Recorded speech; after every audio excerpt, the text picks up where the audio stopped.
Đây các bạn, dần mới băng công suất lớn nè các bạn.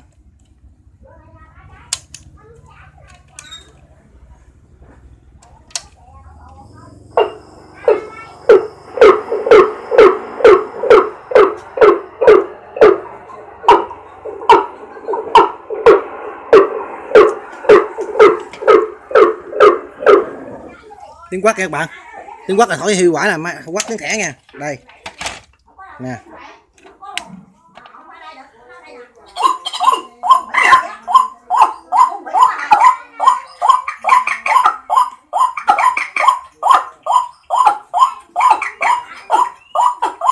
tiếng quát thổi hiệu quả nha các bạn, quát thẻ.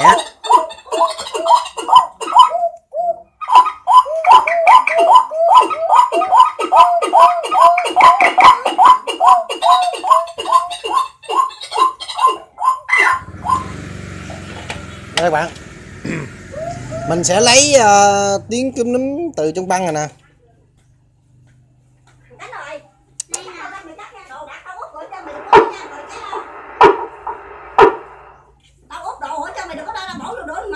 Biết rồi.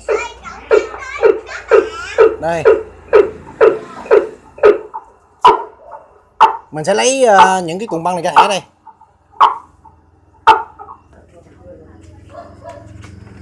Đây nha các bạn, cái máy hát thẻ có chức năng lặp lại nha các bạn. Nút này các bạn nhớ kỹ nha, nút này nha,